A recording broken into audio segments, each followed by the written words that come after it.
Olá, eu sou Débora Damasceno e você está no podcast As Formas do Amor, podcast da Escola de Psicanálise de São Paulo, em que eu e Fábio Peloso discutimos as formas e mentalidades que são comuns às pessoas apaixonadas. Seja bem-vindo.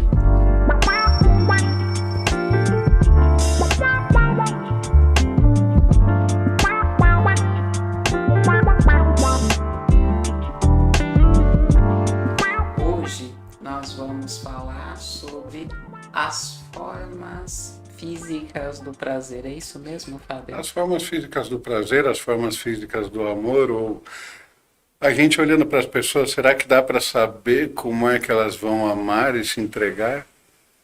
Né? Será que dá para fazer isso, Débora? Eu não acredito, você sabe. Eu acho que tem muito do incognoscível em qualquer comportamento e as formas não conseguem condicionar ações, mas nós vamos conversar sobre isso. Fábio, me apresenta você, me apresenta seu campo de estudo. Como é isso de leitura de formas? É muito engraçado. Eu fui abordado no ônibus por uma pessoa no milênio passado, né? E ele me descreveu. Eu sentava no ônibus, eu pegava o ônibus 15 para 6 da manhã. E o pessoal que tinha feito colégio comigo, eu estava indo para a faculdade, eu estudava ciência da computação na PUC, e o pessoal que entrava no ônibus é o pessoal que tinha feito colégio comigo. Então eu conhecia muita gente que entrava ali, e eu estava sempre cheio de mochila no colo, porque eu pegava no ponto inicial, eu chegava 5h30 para sair 15 para 6, né, para entrar na fila e poder ir sentado. E de repente um cara senta do meu lado e ele fala, escuta, você é tímido, você é fechado. E começou a me descrever, né? Como é que você conhece tanta gente e tá com tudo isso no teu colo aí? Porque as pessoas largam as coisas na tua mão. O que que você faz? Qual é o teu segredo? Olha, Tá, então peraí. Então ele leu e ele falou: este comportamento é incongruente com as com... formas que eu estou vendo. Exato. Tá. Né? Então, mas o que acontece é que assim, eu sempre fui tímido e fechado, mas naquela época, milênio atrás, né, o computador era algo novo, era algo que ninguém tinha. Né?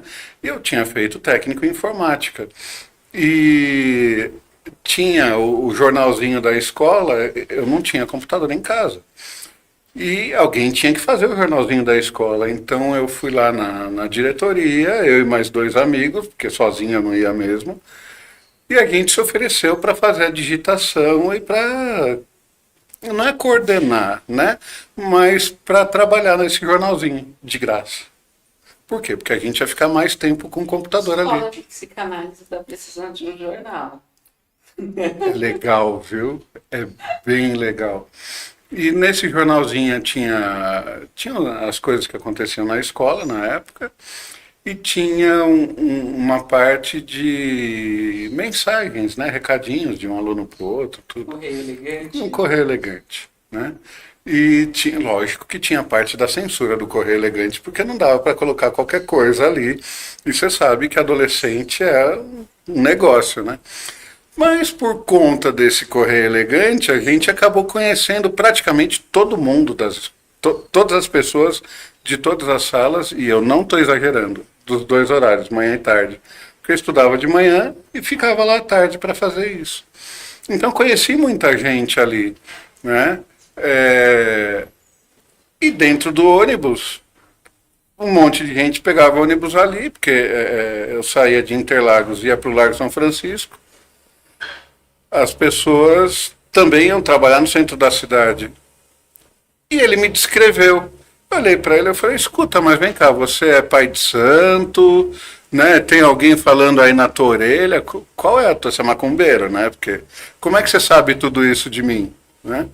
E aí ele me falou uma palavrinha que eu precisei repetir algumas vezes, a fisiognomonia. Né?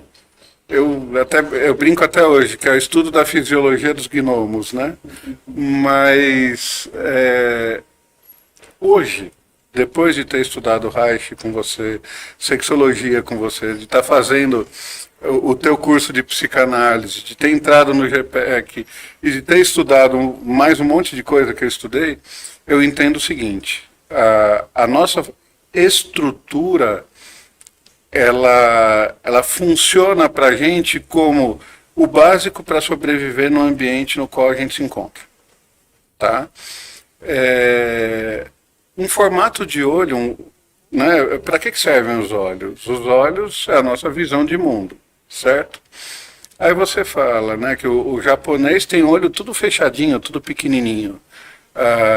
Tem etnias que o olho é mais fechadinho, tem etnias que o olho é mais aberto.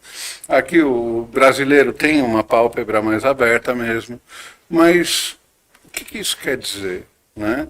Imagina que a necessidade do teu inconsciente, do teu sistema reptiliano de sobreviver nesse ambiente define que a posição dos seus olhos mais para fora ou mais para dentro, com a pálpebra mais aberta ou mais fechada, são necessárias para a tua sobrevivência daquilo que você vê no ambiente. Você não enxerga só com os olhos, porque você tem 5 sentidos, certo? Então você tem o olfato, você tem o paladar, você tem a audição. Então, o posicionamento da tua orelha, ela também está ligada à necessidade de sobrevivência do que você tem que ouvir do ambiente. Né? Ou o quanto o seu nariz capta dos aromas, né? Necessidade de sobrevivência também do ambiente. Né? E aí vem os lábios, a mandíbula e a boca da parte de ação, do como você vai agir ou do como você vai colocar para fora tudo aquilo que está dentro de você. Tá, então peraí, deixa eu ver se eu entendi. A ideia é, a gente tem um repertório geneticamente determinado, porque somos Perfeito. humanos, e o que vai se manifestar desse repertório, que vai virar o formato do meu nariz, a posição da minha orelha, o formato da minha mandíbula. Dos seus braços, das suas pernas, do seu peito, do seu pescoço. De tudo. De tudo. Está determinado pela... necessidade de sobrevivência no ambiente. Que é na psicanálise o que a gente diz de sobreviver ao pai e mãe, ou sobreviver à infância. Perfeito. As articulações, as características que eu tenho que desenvolver para dar conta das pressões, das tensões e dos prazeres que estão sendo apresentados para mim no meu momento de formação. Isso. Só que aí, assim, a tua necessidade das sensações e dos prazeres vai estar refletida no corpo. Então, no podcast, não sei se foi no passado ou no anterior, eu comentei do seu lábio grosso, de uma necessidade de sentir prazer de uma maneira mais intensa, de viajar, de experienciar coisas novas. Se você pega um lábio fino, o meu é fino, né, mas ele não é tão fino. Tem gente que tem o lábio estritamente fino, né, aquela coisa fechadinha assim, você não vê nada. Aqui você não vê nada, né? Essas pessoas são pessoas que elas nasceram para o trabalho. Elas se satisfazem. O nível de satisfação delas está inteiramente ligada à tua necessidade do trabalho delas. Então peraí. Eu posso pensar, não sei se eu estou encavalando as disciplinas, tá? É só para eu entender. Aí eu tenho uma história ótima para isso. Quando a minha mãe estava grávida de mim, ela disse que já sabia que era uma menina, e ela estava feliz com isso, mas ela tinha uma preocupação muito grande, que era assim, as irmãs dela são mulheres muito altas e que têm os pés muito grandes. E ela não queria que eu tivesse os pés grandes, ela queria que eu fosse muito alta, inclusive o mais alto possível, mas que eu tivesse os pés pequenos. Ela desejou isso com tal intensidade, é a única coisa que ela conta que ela esperava de mim. Não esperava que eu fosse, sei lá, inteligente ou calma. Não, ela queria que eu tivesse pés pequenos. E na minha proporção, aparentemente meus pés são pequenos. Quanto você calça? 37. É menor. Quase 1,80 m de tamanho. É menor do que todas. Meu pé é menor do que o pé das minhas tias e eu sou mais alto que elas. Perfeito. Minha mãe, ela tem alguma coisa como que 15 centímetros menos que eu. e calça o mesmo número que eu, então proporcionalmente funcionou. É isso do tipo, então, por exemplo, se ela tivesse, nossa, eu preciso muito de um filho que me ajude a trabalhar, porque tá muito duro trabalhar sozinha, eu tivesse desejado isso no útero, isso me deixaria com um traço predisposto a ter os lábios muito finos? É disso que a gente está falando? Se fosse para trabalho, sim, provavelmente. É engraçado você falar isso da tua mãe, porque, bom, eu falei no antepassado, no anterior da Patrícia, que a gente com 15 dias foi morar junto. Eu não queria ter filhos, tá? Mas ela me convenceu a ter. E ela foi muito convincente, absurdamente convincente. Durante os 3 primeiros anos do nosso relacionamento, a gente nunca usou preservativo de forma alguma. Assim, nos primeiros 6 meses ela tinha DIU, depois teve que tirar, que já tinha passado o tempo, e ficou sem, né? Ela não engravidou até eu concordar com ela que a gente ia ter filho. E quando ela engravidou da Ana, se você perguntar para ela, num momento qualquer, fala, descreve para mim quando você e o Fábio fizeram a Ana, ela vai te dizer, ela não vai te dar data, mas ela vai te dizer bonitinho do que a gente estava conversando na confecção dela. Então, primeiro que a gente definiu que ia ser menina. A gente definiu a cor do cabelo que ela ia nascer, a cor dos olhos que ela ia nascer e como é que ela ia ser. E ela nasceu do jeito que a gente colocou. Quando ela falou, vai nascer de olho azul, eu falei, não vai. Ela vai, não vai, não vai, vai, não vai. Eu falei, não vai, porque eu vou ter muita dor de cabeça, porque ela já vai ser linda. Se ela tiver olho azul, eu tô ferrado, não quero olho azul para ela. Não nasceu de olho azul. Tá? E é disso que a gente está falando, quando a gente está falando dessas formas, a gente está falando do desejo dos nossos pais constituindo as nossas células. Desde que eles estejam querendo, sim. Né? A gente não tem, cientificamente falando, nenhum estudo que comprove nada disso. Tá? Dentro da ciência, não. Mas se eu for passar lá para a medicina taoísta, lá para a medicina chinesa, eles falam inclusive da predisposição energética anterior à confecção dos filhos. Tá? Então, teus pais estavam brincando quando você aconteceu, né? Eles estavam brincando e você aconteceu, ou eles te queriam e foram com vontade te fazer? Isso determina, dentro da medicina chinesa, o quantum energético que você vai ter para nascer. Tá? Eu lembro que uma vez a Patrícia caiu, grávida da Ana, ela caiu, bateu o cóccix, né? Não teve sangramento, não teve nada. Mas foi parar no hospital, que ela caiu da escada. A Ana nasceu sem sequela de nada, né? Absolutamente nada.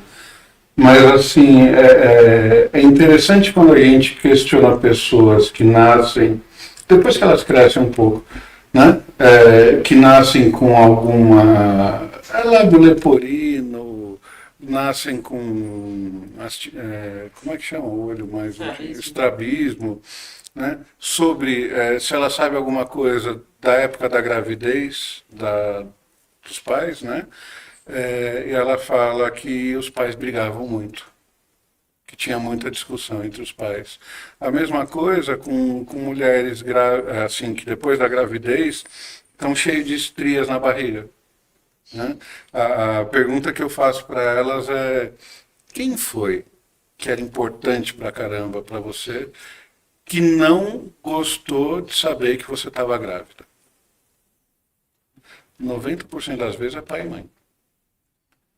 Tá, peraí, você está me dizendo alguma coisa mais ou menos O teu assim. corpo reage. O nosso corpo vai reagir em formatos às impressões emocionais que nós estamos sofrendo do ambiente. Exato. Então, no meu campo, a gente fala, olha, isso vai virar angústia, vai virar mal-estar, vai virar neurose aqui, vai virar dificuldade de relacionamento, dificuldade no trabalho, dificuldade em ganhar dinheiro. Você fala, olha, isso também vai virar forma física. Como é que o Reich falaria isso? Puxa, o Reich vai trabalhar dentro da linha de que o seu corpo realmente vai fazer um esforço para se adaptar ao que ele está vivendo. E é o dilema, né? Responder ao desejo, à vida, e responder à estrutura social. O Reich gosta muito de colocar essa briga. Então, existe a vida querendo explodir, se expressar plenamente, e existe a vida social dizendo para você que você não pode, que você não deve, que você não vai. Trazendo as regras, né? Porque a gente tem lá o id, o ego, o superego, ok, né? O meu instinto daquilo que eu quero, que eu não quero, as regras do ambiente no qual eu estou e o como eu me relaciono é meio que uma fusão de tudo, né? Do meu instinto com o que eu posso, o que eu não posso. E aí eu sou, ou eu me contenho, ou eu não me contenho, depende do como isso foi estruturado na minha infância, né? Mas o como você lida com isso no teu dia a dia reflete no teu corpo. A gente sabe de doenças psicossomáticas por conta disso. E por que eu vou pensar só na doença psicossomática? Eu tenho toda a função de músculos, né? Eu tenho todas as funções das minhas, da minha coluna, né? Do meu joelho, cotovelo, das minhas articulações, né? E às vezes eu me pego rígido, me pego sem vontade de me articular um pouquinho para resolver o problema. E aí eu consigo ver pessoas com problema de articulação por conta disso. Pessoas que não se dobram para aquilo que a vida traz e de repente elas ficam rígidas, são teimosas, com problema no joelho, problema no cotovelo, né? Eu gostei muito dessa articulação, porque realmente a gente tem bastante liberdade para pensar e já é uma coisa meio senso comum essa ideia de que as suas emoções, quando elas não são bem conhecidas e bem trabalhadas, elas podem gerar algum tipo de doença, notadamente as doenças autoimunes. Mas a gente não extrema esse raciocínio para a ideia de que suas emoções geram seu corpo de qualquer forma. Exato. A doença é só um aspecto, uma manifestação de funcionamento corporal. Tem todo o seu corpo sendo construído. Exato. Imagina que você é feita de tubos e camadas, né? Então, por um tubo você respira, por outro você se alimenta, por outro você excreta sólido, por outro você excreta líquido. Por outros, toda essa alimentação é digerida e é distribuída até a pontinha do teu dedo aqui com capilares, né? Então, toda essa divisão e todo esse movimento, ele é automático. Se você pegar alguém com Alzheimer, com 15 anos de Alzheimer, aquela pessoa que vegeta, tá? Você vai ver uma pele que é uma seda. Ela não tem pressão alta, pressão baixa. O funcionamento dela é perfeito, que é a parte reptiliana cuidando do todo. A reptiliana sem o quê? Sem o neocórtex, né? Sem o pré-frontal aqui, que vai tomar as decisões de acordo com as regras e com o ambiente, com a coisa toda. Então, assim, o teu corpo, ele foi feito para sobreviver.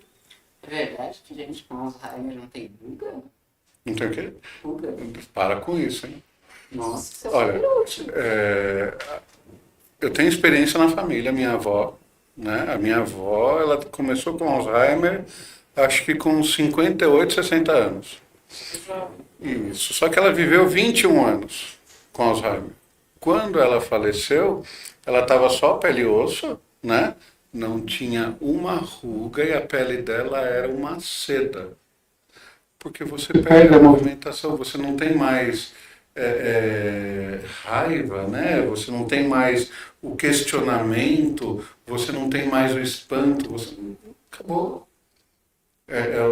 Literalmente o sistema límbico trabalhando para que o corpo... Não, agora você vai querer me convencer que ter ruga é bom, né? Você adora fazer isso. Bom, não é que ter ruga é bom, mas pelo menos mostra que você se expressa e como você se expressa. Tá. Né? Vamos pensar que se eu vou para academia e fico malhando lá o bíceps ou malhando a perna vai ficar bem marcada, vai estar lá, né, toda, né? A mesma coisa acontece com o nosso rosto. Então, se você sorri demais, você sorri bastante, você não tem flacidez aqui embaixo, certo? Porque você trabalha a musculatura. Então, eu pego as pessoas com mais de 40 anos, 45, que começam a ficar tudo molinho aqui, né? Tudo flacidinho. O que que elas fazem? Boa parte delas procura algo. Veja, 40, 45 anos, há 20 anos atrás, você tinha pessoas que estavam se tornando avós, certo? Tem gente que hoje está saindo de casa com 45 anos de idade, Sim. né?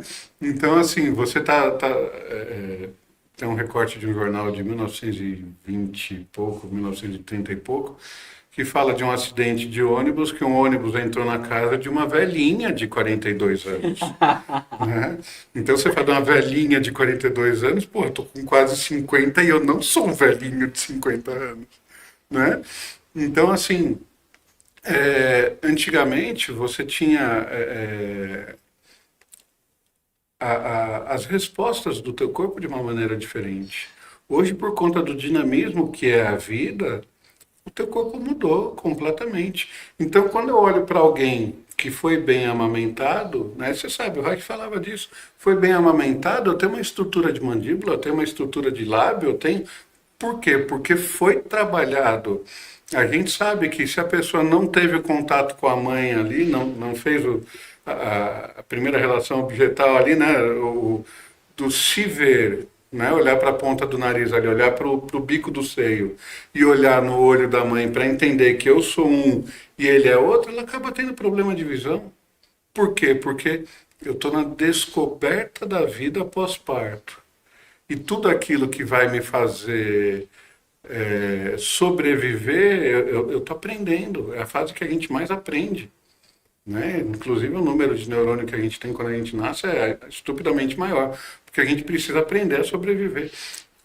Por que é que isso não vai definir padrões de comportamento através da estrutura do teu corpo?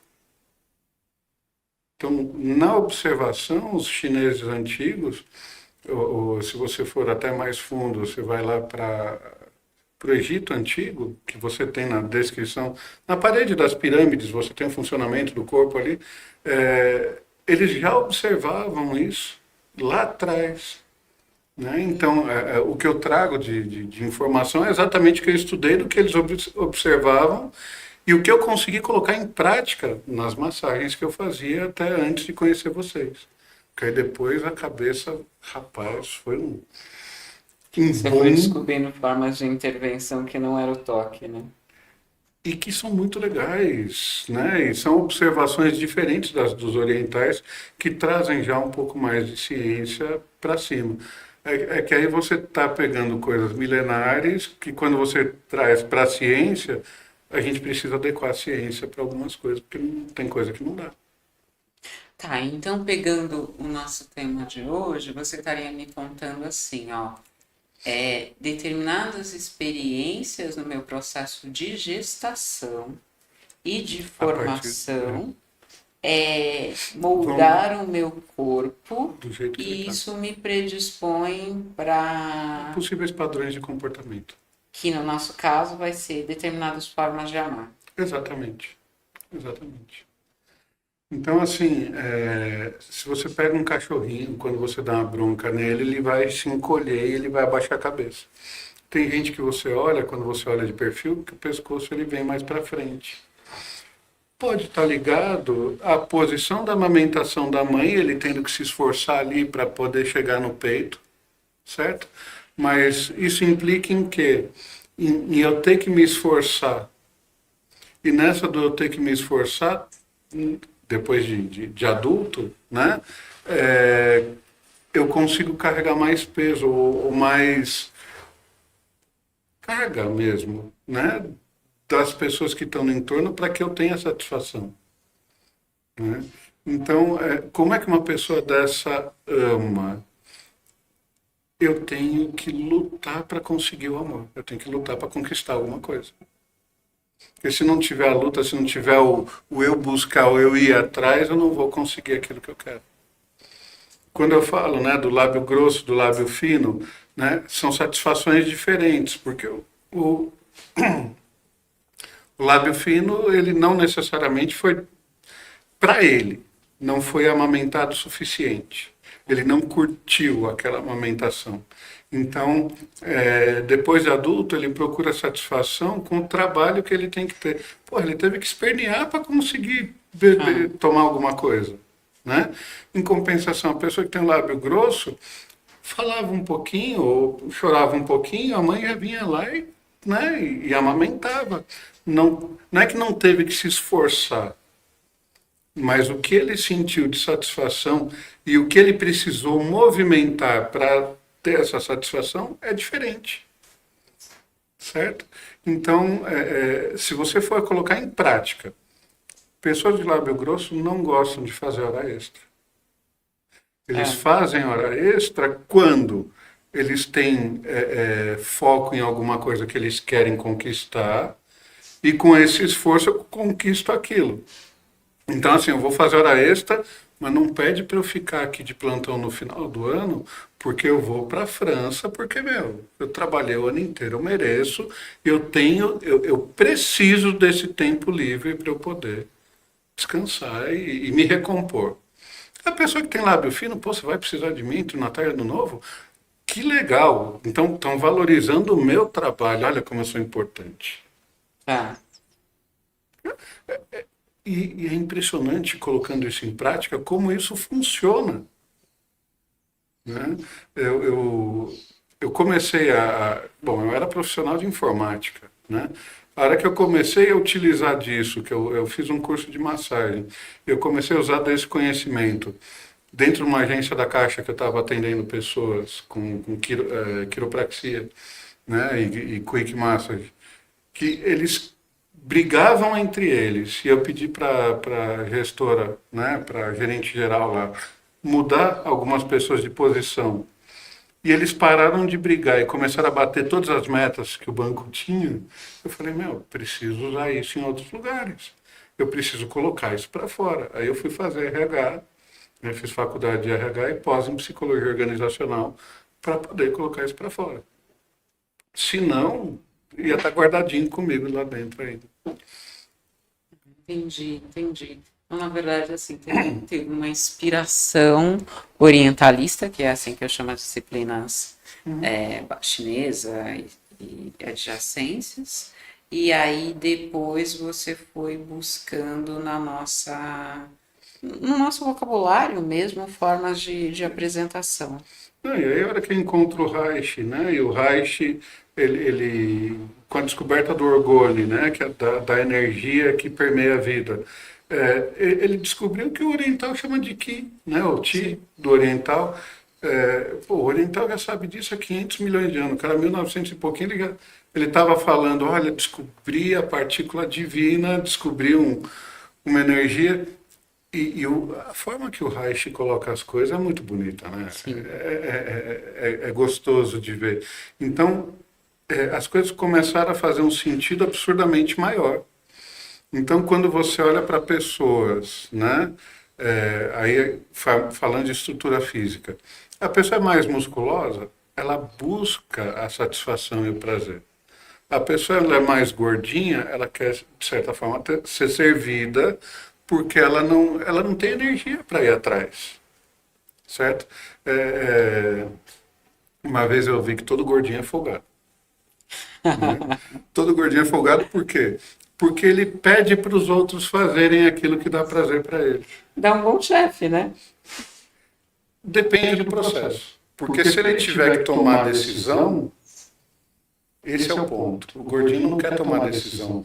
Porque se ele toma a decisão e a decisão está errada, ele acha que alguém vai brigar com ele. E como ele é um bebê super desenvolvido, né? Porque você pega o bebezinho quando nasce saudável, bonitinho, ele é todo gordinho, fofinho, que você quer pegar na bochechinha, né? Então, se o obeso ele tem que tomar uma decisão, ele fala, olha, faz do seu jeito. Porra, ele é o dono da empresa, ele é o chefe, é quem comanda tudo. Se der errado, ele vai botar a culpa em você. Mas é ele que toma a decisão. Ele que falou para você fazer do teu jeito. Mas a culpa é tua. Não é dele. Entende? Agora, Você pega uma pessoa com a musculatura mais desenvolvida, ou ele vai lá e faz, ou ele manda você fazer e fica em cima até você fazer, porque tem que estar pronto, e ele quer tudo pronto no final do dia, porque tem uma atividade diferente, tem uma forma de trabalhar a vida de maneira diferente. Então, se você for falar de pessoas ativas e passivas, você está falando dentro disso. Mas, cara, os formatos de braço, para que serve o teu braço, tua mão? Se eu quiser tomar uma água, eu venho aqui, eu tenho que esticar o braço, pegar e trazer até a minha boca, certo? Tem gente que não tem energia para fazer isso, que precisa que eu fulano, dá um copo d'água para mim. Não necessariamente é gordinho, mas na hora que você olha para o braço, é aquele braço fininho que não tem músculo nenhum. Né? Tem gente que tem o ombro largo, o quadril fino. Então tem estrutura para fazer e executar um monte de coisas. Mas na hora de ter jogo de cintura para desviar das antas que vem no meio do caminho, eu não tenho. E aí o que eu faço? Eu sou obrigado a pegar, ou a bater, ou a ser agressivo, ou qualquer coisa para tirar do caminho. Não é que eu vou desviar. Eu vou literalmente pegar e tirar do caminho. Um perfil estético do homem bonito hoje, né? A ideia de ombros largos e cintura fina. Sim, sim. Né? Não está de acordo, ele pega e tira do caminho para seguir, porque ele não vai se mexer de um lado para o outro. Né? Falta articulação.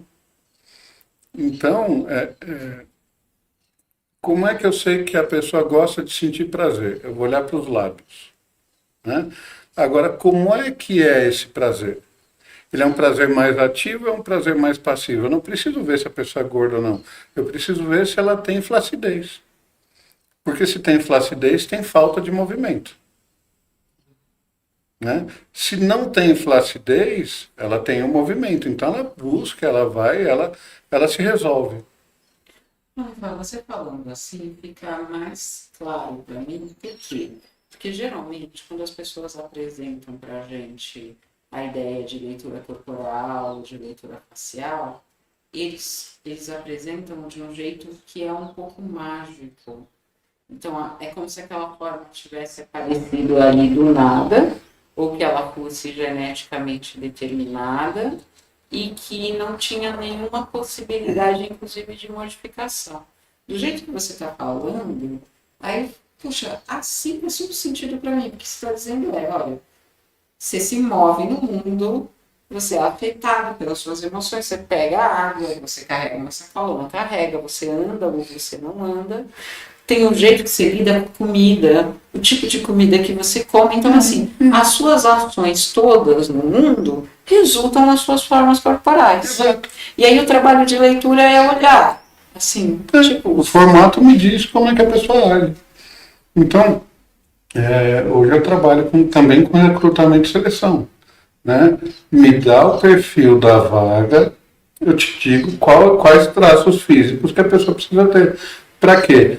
Para chegar naquela vaga e curtir aquilo que ela faz. E se ela curte aquilo que ela faz... A chance de fazer bem é alta.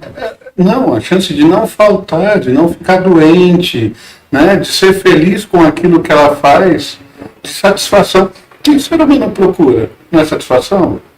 Ele não quer estar bem com ele mesmo? Cara, se você contrata alguém para fazer o que ela gosta de fazer, não tem erro.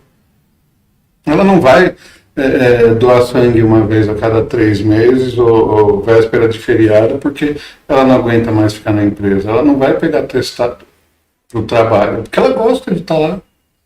Se acontecer alguma coisa em casa que deixa ela triste, ela vai querer vir para o trabalho que é onde ela se satisfaz. Entende? Eu conheço algumas pessoas assim. Então, a minha ideia hoje, com esse tipo de leitura, porque existem vários tipos, existem como é que você está sentado, né? Quais são as microexpressões que você faz, tudo isso é reflexo do que está passando na minha mente, certo?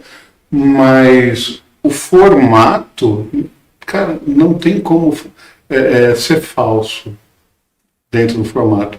Tem muita mulher que põe silicone hoje, por exemplo, que eu olho para o formato do corpo e falo, não, aquele peito é silicone, não é natural. Porque o corpo está em desarmonia com o corpo de um jeito diferente, então não pode ser natural dela. Né? Em algumas pessoas eu noto mudança no padrão de comportamento. Então botou peito, fica mais mãezona, fica mais... quer trazer as pessoas para o colo. Né? Tirou o peito, fica um pouco mais individualista. Eu posso cuidar de todo mundo, não tem problema, mas eu preciso de um tempo para mim. Fato. Tá? Mudança de nariz, mudança de... Tem gente que a orelha aberta que quer colar a orelha. Cara, as pessoas mudam depois padrão de comportamento. É interessante observar isso.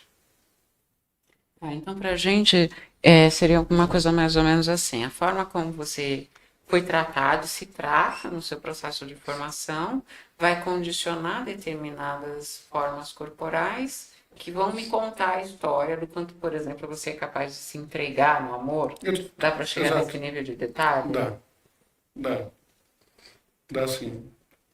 Porque, inclusive, eu tenho como saber, olhando para o teu corpo, se você se doa mais ou se você exige mais do outro. Né? Qual a função do bico do peito? Isso é a nutrição, veja, é a tua seiva que você dedica ao outro. Certo? Tem gente que tem o bico invertido. Dentro do inconsciente dela, não posso nutrir ninguém. Em compensação, tem gente que parece um dedinho, né? O bico do peito. Ela está sempre disposta a fazer tudo para todo mundo. Né? Então, tudo... Todo mundo olhando o bico do próprio peito, com discrição e sem fuçar a vida de ninguém, porque essas abordagens, elas não são para você se intrometer na vida dos outros, é para você dar conta da sua vida, tá bom? Perfeito. Não, e é isso, né? Então, o próprio formato do peito, né? Eu consigo enxergar, por exemplo, se se você via seus pais indo pelo mesmo caminho ou não. Porque tem peito que é assim, tem peito que é assim, tem peito que é assim, né? Então, para onde está apontando, como é que está apontando, então cada um ia para um lado, os dois estavam no mesmo caminho, a autoestima está baixa, né? Então, cara, é impressionante. E é claro que dá para saber como é que as pessoas amam observando tudo isso, né? Como eu falei, a pessoa está com um peito grande, por que eu vou ter isso aqui desenvolvido desse tamanho? Porque eu quero trazer pessoas para o meu colo, eu quero cuidar de todo mundo. Eu sou o centralizador. Fala de controle. Né? Assim como o Reich mesmo fala, né, de glúteo quando ele é meio de gavetinha para dentro, ele fala de excesso de controle, principalmente na fase anal. Né?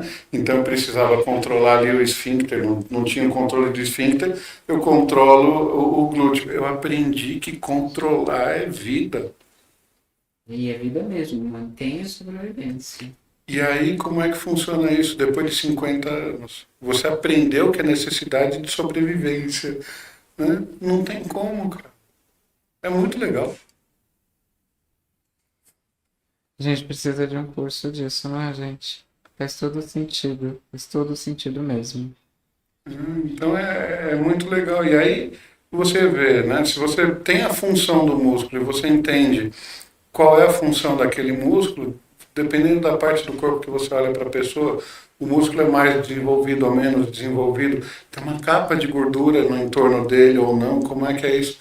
Você tem o funcionamento dela ali. Vamos pensar que a tua pele ela foi desenvolvida para aguentar 7 quilos de pressão atmosférica a cada 2,5 cm de pele. Tá? O que é a gordura se não o reforço para essa pele? Se me falta alimento na infância, na primeira infância ali, logo depois que eu nasci, a tendência é eu acumular esse alimento no corpo depois de velho. Então você é um gordinho com a gordura molinha. Porque se me faltar alimento, essa gordura molinha vira alimento rapidinho. Certo? Se eu fui agredido na minha infância, essa gordura ela vem como uma casca grossa. para fortalecer a pele, porque se alguém me bater, não vai me penetrar, não vai me furar, não vai me machucar. Tá? Então, lógico que tudo diz respeito à infância. E ao como eu aprendi a sobreviver nos ambientes no qual eu passei. Você traz isso para a tua fase adulta, não tem Isso é jeito. passível de modificação? Eu acredito que sim, com terapia. Aí entra a terapia. Eu, Fábio, eu entendo que uma terapia ela está sendo, ela está mexendo com a pessoa quando o físico da pessoa, depois que ela começou a fazer terapia, também começa a mudar. Aí você está mudando as noções de sobrevivência dela e trabalhando as angústias. Isso é genial. Eu concordo com isso. Confesso que eu já tive algumas fantasias do tipo uma academia, um educador físico que tivesse consciência disso. Porque, sei lá, às vezes a gente está fazendo um abdominal e dá vontade de chorar. Só que no meio da academia, com um professor de educação física, como é que você chora? Então, e o que você faz? Quais músculos você prende para não chorar? Então, aqui. Não só isso, no diafragma todo. E aí você começa a reter gordura onde? No diafragma que está preso, porque você não pode chorar. Então você precisa proteger tudo isso. Aí o abdominal não vai continuar. Exatamente. Efeito contrário. Por conta da sensação que você está tendo quando você faz o abdominal. Se as tuas sensações, quando você estiver fazendo qualquer tipo de exercício, forem de prazer, o teu corpo vai reagir a isso. Se forem de desgosto, o teu corpo também vai reagir a isso. Eu faço por obrigação, nunca que meu corpo vai mudar. Só porque eu quero? Enquanto você não sentir o prazer de fazer aquilo, o tesão de fazer aquilo, que você acorda de manhã e fala, cara, eu vou para natação, ai que delícia, adoro uma piscina. Teu corpo não vai mudar nunca. Ai, missão impossível. Quando eu... Bom, tenho esse percurso longo, né, de estudar psicanálise, e num dado momento eu descobri o Reich. E eu me encantei com o Reich porque ele era um Freud radical. O Freud tem muito essa proposta que a gente, no ambiente acadêmico da psicanálise, abandona muito rápido, que é a proposta de trata-se de um corpo reagindo à realidade.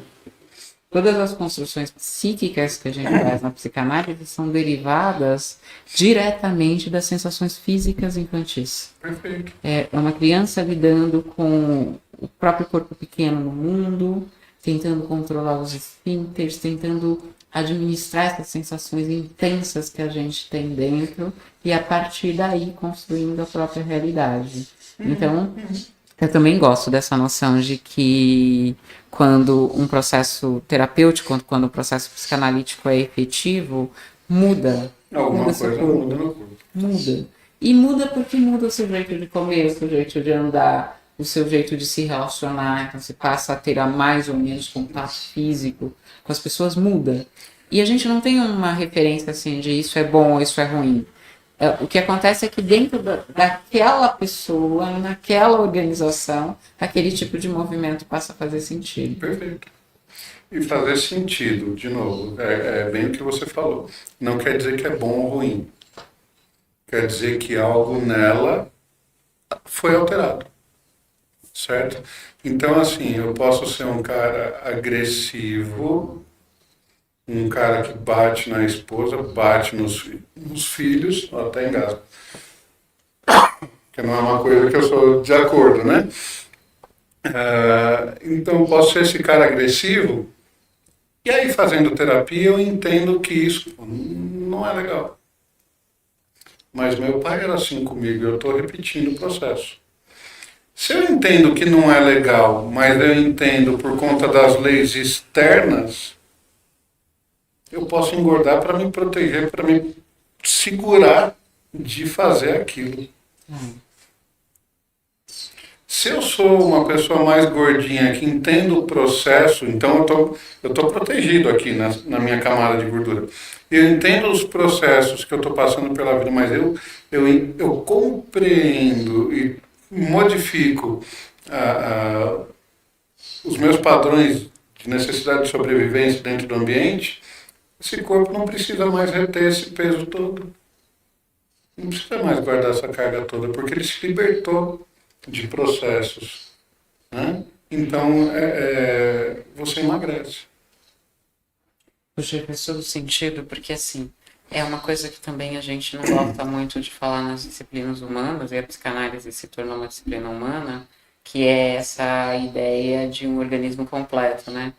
Eu, há uns anos atrás, eu acho que em 2018, 2017, 2018, quando a gente se conheceu, eu estava indo para Paris porque eu estava fazendo um mestrado numa disciplina que se chama psiconeuroimunoendocrinologia. E a proposta dela, ela é uma disciplina da medicina baseada em evidências, e a proposta dela é justamente essa. Qualquer evento físico no seu organismo, ele foi precedido por uma ação psíquica, uma emoção que te impactou, e isso afeta seu sistema neurológico, que afeta seu sistema imunológico, que vai afetar o seu sistema endócrino, e aí que vai mudar o teu corpo. Perfeito. E aí a dinâmica de a forma como você vai se alimentar, a disposição que você vai ter ou não para se mover, o tipo de alimento que você vai preferir, tudo desencadeado por uma disposição emocional. É muito louco isso, porque você está falando o quê? Eu vou comer mais fast food, que é tudo molinho e não precisa de energia para eu mastigar, ou eu vou comer grãos? Porque se eu como grãos, se eu pego amendoim, por exemplo, uma castanha, uma cenoura crua, e eu vou mastigar aquilo, eu preciso de uma energia, eu preciso de músculo para que aquilo, né, seja mastigado e eu consiga colocar para dentro. O pensamento de quem come, tem gente que se diz crudívera, né? Uhum. É completamente diferente do pensamento do cara do McDonald's. Eu quero um prazer rápido e instantâneo. Crudívero não, eu vou comer isso aqui. E como é duro, eu preciso mastigar de verdade. Eu passo mais tempo com aquilo na boca do que com Big Mac. Né? Então, trabalho, não, senhora, com certeza, sem sombra de dúvidas. Né? Então, isso acaba trazendo, inclusive, mudança no formato do teu corpo. Você come coisa pastosa, você vai ter um corpo mais pastoso. Você vai comer coisas mais duras, que precisam trabalhar a tua articulação oral para que aquilo comece a ser digerido. Você com certeza vai ter mais articulação no teu dia a dia. E vai ter mais musculatura no teu dia a dia. E vai mais atrás das coisas. Porque não é fácil comer uma cenoura. Nossa, você falando me leva a pensar nessa coisa de lidar com o encantamento do mundo mesmo, porque realmente um bebê, alguém sem dentes, não deve ter trabalho para receber alimento, ele deve só receber o alimento. Por isso que o gordinho come só que é rápido, fácil, tranquilo. E uma pessoa um pouco mais grandinha, ela tem necessidade de ter trabalho para comer, quer mastigar, quer exercitar aqueles dentes que estão surgindo. Então tem musculatura sendo desenvolvida para lidar com isso. É realmente um corpo no mundo. E como é que você vai me dizer então que você simplesmente passa pelas coisas do mundo sem reação nenhuma? Claro que não. Então, olhando para o corpo, você sabe exatamente. Você imagina uma situação, bota aquela pessoa com um corpo gordinho numa situação, ela vai agir de um jeito. O magrinho vai agir de outro jeito. O bombadão da academia vai agir de outro jeito. Né? Uma coisa interessante, uma curiosidade. A gente tem um movimento de contração e dilatação no corpo todo. O movimento peristáltico, teu coração, teu pulmão, está todo, né, contração e dilatação. Uma pessoa contraída é uma pessoa magrinha, uma pessoa fechada. Ela pode até conhecer muita gente, mas ela se isola. Ela não quer estar no meio de todo mundo.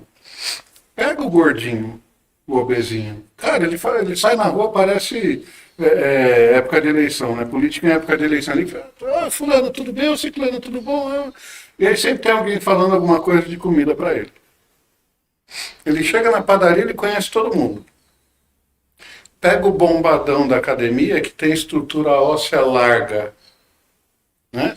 Então, olha a necessidade, né? Então, se eu sou contraído, eu sou fininho, eu sou magrinho, eu quero passar invisível na vida de todo mundo.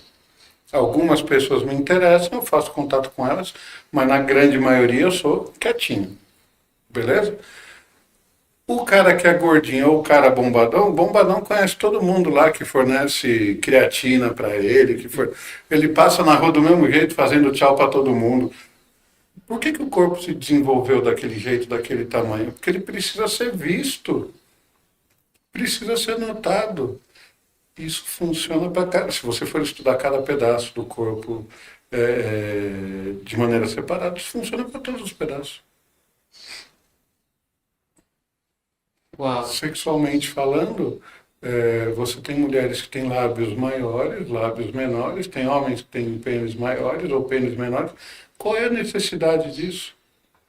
Está lá no inconsciente dele, né? De ter mais contato ou menos contato. Simples assim. É simplista pra caramba, mas faz um certo sentido. Sim, pensando em todo esse histórico de desejo na formação, faz bastante sentido para mim. É isso. Tem alguma pergunta? Bom, não tem pergunta, mas tem um comentário pessoal aqui. Eu fui arrancar o dente do Cícero faz uns 2, 3 meses, e a doutora falou assim, quando se tem uma criança, é necessário que se dê muitas coisas para ela mastigar, que a musculatura da boca tenha espaço para que o dente nasça e não tenha problemas futuros. E eu fui uma criança que comeu pouca coisa dura, assim, e aí eu tenho que arrancar 4 dentes assim. Conta pra gente o que você fala em sala de aula sobre os dentes e a mandíbula. A ideia é que quando você está mamando, você está desenvolvendo toda essa musculatura, todo esse espaço aqui, né? Você está desenvolvendo a capacidade de se vincular, a capacidade de saber os limites de você e o mundo, mas também você está desenvolvendo espaço para justamente lá nas idades adequadas os dentes terem onde se desenvolver. Caberem todos dentro de uma boca só. E é legal porque eu vi isso de um dentista também na atualidade. A nossa comida é mais pastosa do que há 10 mil anos atrás. Então, esses dentes do siso estão se tornando desnecessários. Por isso que eles gostam de arrancar. E tem gente que já está nascendo sem, né? Sim.